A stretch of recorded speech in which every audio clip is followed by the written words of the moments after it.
On the spot news media, we got the latest news. We don't care about the views, we just representing right. Put local news internationally every night. On the spot, wave that Jamaican flag from left to right. Let's get it right, y'all know the type. We ain't dealing with the hype, we make it take flight. Yeah, man, my viewers and subscribers, what go on. A blessed and wonderful Thursday evening to each and every person out there tuning into On The Spot News Media. Now, my peeps, I don't know how we do it over on this side. So we have a few stories to share with you, the regular members of Chan Public and also members of the diaspora. So please like the video, share the video, watch the entire vlog so you can get a full understanding and a better appreciation of everything we are going in Jamaica. So watch this now, my peeps. We're going to kick it off with a few updates. Now on your screen is a known criminal element, a real old dirty kind of boy that has been wreaking havoc right across the length and breadth of Jamaica for quite some time. But he is more popularly known in the Dallas Lane area of Spanish Town, St. Catherine, and also over there in Bull Bay, St. Andrew. This criminal element here, presently on your screen, has since been identified as Jermaine Anthony Blake. The police, them in a Spanish Town, clap him away just shy of the Christmas holidays because he took the life of not just one or two, but three men during a series of knockings and clappings perpetrated by him on the residence of Lime Tree Grove in Spanish Town, St. Catherine. The three men that lost their lives is presently on your screen. Ricardo Clayton, age 42, his brother Michael Clayton, otherwise called Itzy, said to be a businessman from the United Kingdom, and a 27-year-old man identified as Javan Lothan. He's said to be a studio engineer from Independent City, Portmore. So them three man there end up lose them 3 pints on the Friday, and police nyam him food and broke the plate on the Saturday. Yeah, man. Now I want to look on the screen before we get into the meat of the matter. This is a vlog that I did with this criminal element over 2 years ago, but this time he was wreaking havoc all the way over there in Bull Bay, rural St. Andrew. Yeah, man.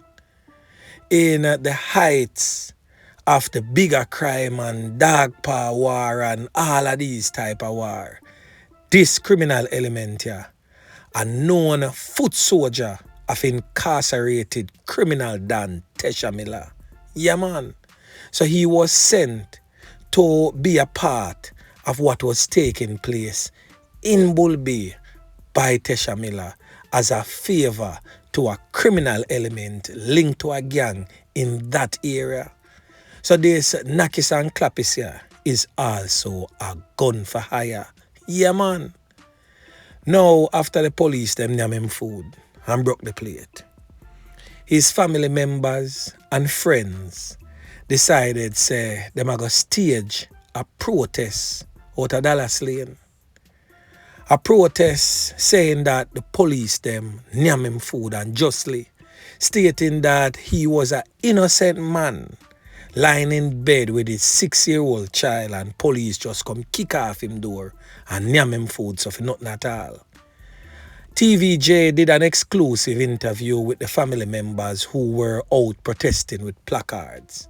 I'm going to put that interview from TVJ on my Instagram page on the Spot News Media 876 on Instagram, so you can go watch it for yourself. So you can get a better understanding of how some of them Krasmite gal really is. Anytime you see police clap with dirty boy, that is when them decide to go get some old cardboard with them draw from under them mattress. Because of that, some of them literally have to sleep on. and go right up, and some of them can't even spell Sabosi like myself, and go and protest out the road about them want justice. Boy, I'm glad say me's not a justice of the peace, because to all them Krasmites want justice. The more sought after man right now is Mr. Justice. Yeah, man. But anyway, my peeps, it just goes to show the mindset of some of us as Jamaicans. I bet you if it was a criminal element that clap with a granny or a little child or an innocent bystander got hurt, nobody no come out come protest. But as criminal element get dirt, the whole of ready to go Black Road and Bun Road. And when time uno see one burn up the road, uno go protest again, so uno want good road. Yeah, man. One thing we learn for understanding, you see Jamaicans, most of us will love criminality. Yeah, man. A majority of them women there love cruff. Years ago, my peeps, Renito, D. Cardova, Valentino Adams said something, and the entire Jamaica was at his throat when he stated that most Jamaicans are criminals, whether directly or indirectly. I guess most of us didn't understand the context of which he was speaking. Because being a criminal don't only mean say you're the one who go out there go knock it and clap it. But as long as you support the acts of criminals in any way or form, it makes you literally no better than them. You feel say you're not a criminal because you not knock it and clap it, but you go out there, go protest against the police. If you're a criminal, you're not better. Use a little dirty kind of Krasmite. Yeah, man. And when you go over on the Instagram page and you watch the TVJ exclusive with the family members, they clearly stated that Jermaine Anthony Blake, otherwise known as Swelly, got Indicom, go make report against the police. And the Indicom commissioner rubbished that claim, said nothing at all, no go so. Now when you come on public television, come blatantly embarrassing yourself. I think the artist Beanie Man did a song some years back that stated, go and go bury your dead now. Mama put your hand on your head now. So no go and go bury no dead because Swelly, Jermaine Anthony Blake will no longer be able to wreak havoc in the lives of our Jamaican people. Yeah, man. Now another update. The big raid, the big operation where CTAC put on over there in Clarendon. Yeah, man, they have reaped a lot of success. And with that success, 2 brothers are now facing serious gun charges following the seizure of not just 1 or 2 or 3, but 6 illegal firearms in the community of Farm Heights in Clarendon on Wednesday. One of the weapons seized is said to be an Intratech submachine gun. Now we're going to hear from Superintendent Russell, the man who sits in the hot seat in the Clarendon Police Division.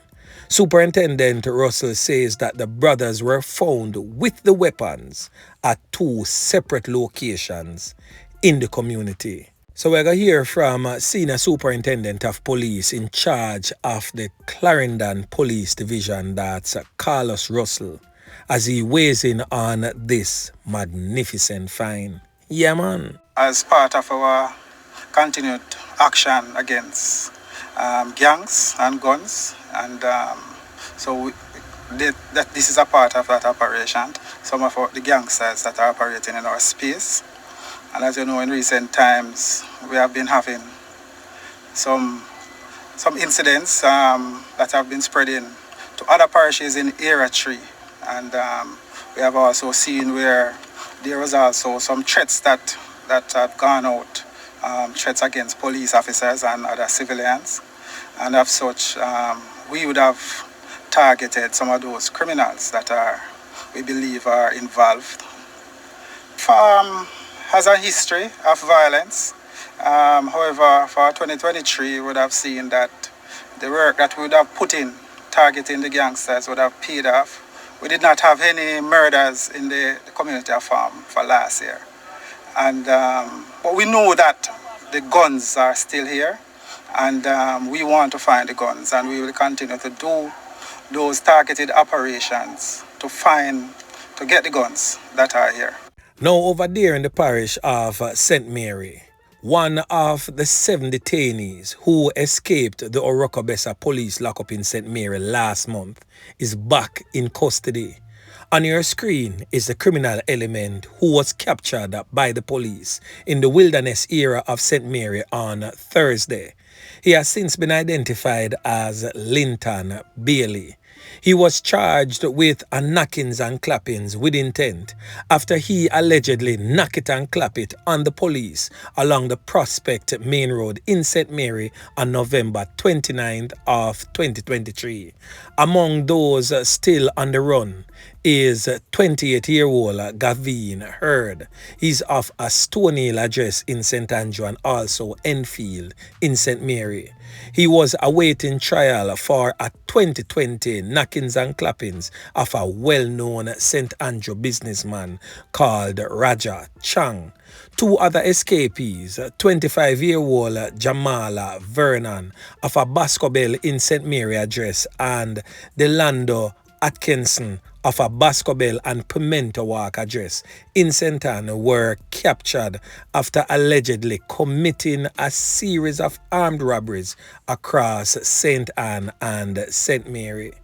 2 other escapees, Philip Williams of a Belfield address and 26-year-old LaShawn Davidson of a Jacks River address, both in St. Mary, were charged for allegedly knocking it and clapping it on the police during a reported gun battle. Another escapee, 24-year-old Trey Walker of a Claremont address in St. Anne, was charged with a hold on and take. So 1 out of the 7 is presently back behind bars. The other 6 is still at large. Yeah, man.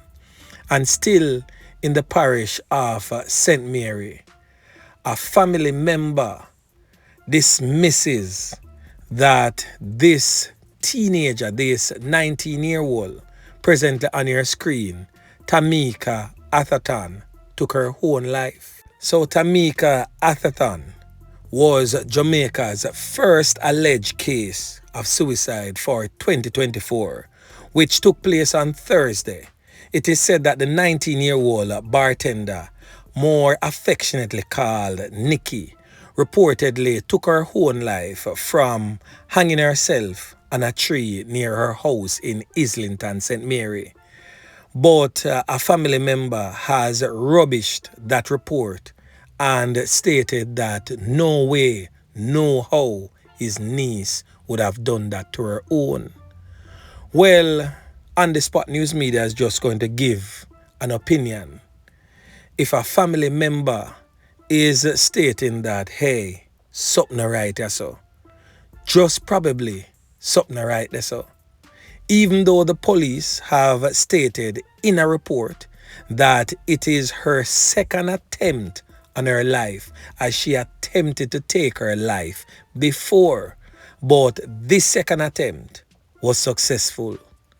But I think that the police should do some in-depth investigation, or I guess we will get a better understanding after the autopsy is done on the body.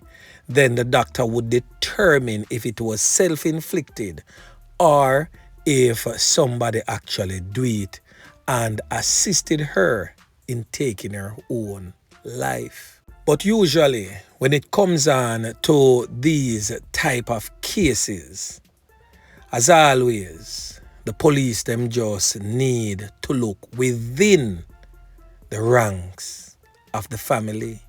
Yeah, man.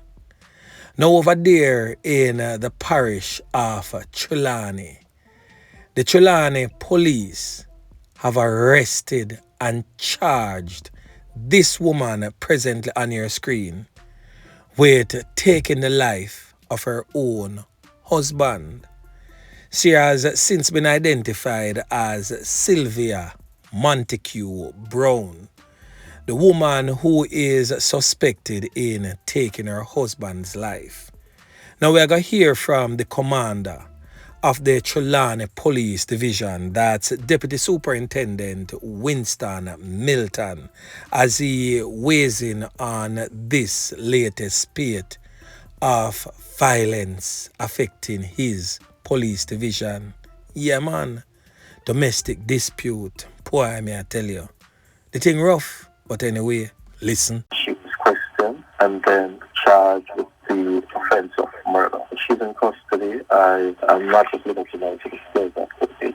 So for those who missed it, the police report suggests that last Friday, sometime about 8 p.m., Miss Montague, who had a tumultuous relationship with her husband, visited the Wakefield police station and reported a threat against her by her spouse. The police visited the home and spoke with the couple and warned them to keep the peace.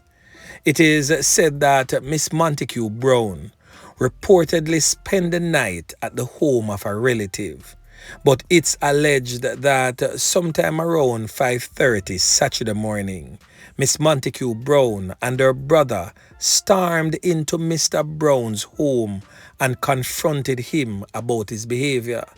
It is said that this led to an altercation, and during the brawl involving the three, Mr. Brown was allegedly hit repeatedly with a concrete block in his head. The investigators reported that the badly injured man who collapsed was then placed on a sheet of zinc by his wife and her brother and then taken into bushes about 200 meters away from the house.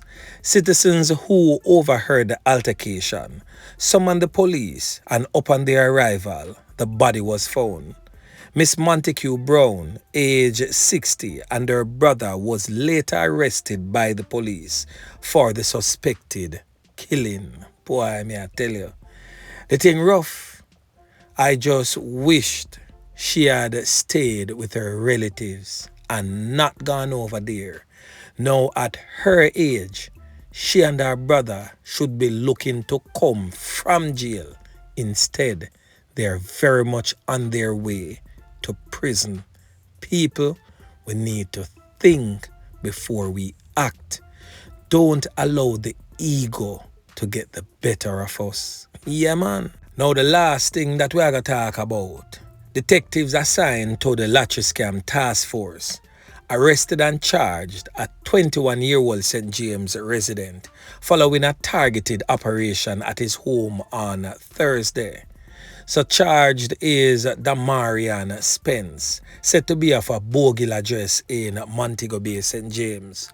He was charged with possession of identity information and possession of access devices. Between 4 a.m. and 7 a.m., the police conducted a search at his home, during which 8 United States bank cards, a laptop, and a cellular phone was reportedly found. The police stated that an on-site analysis of the laptop phone and the mobile phone revealed identity information of persons residing overseas as well as banking information. He was subsequently arrested and charged for the following offenses. Yeah, man. So he was charged for having lottery scamming paraphernalia in his possession and also identity information of persons living abroad. So anyway, my peeps, remember to like, share, subscribe to the channel. Stay tuned to On The Spot News Media as I continue to bring you fresh news and updates in subsequent newscasts. On The Spot News Media. Yeah, man.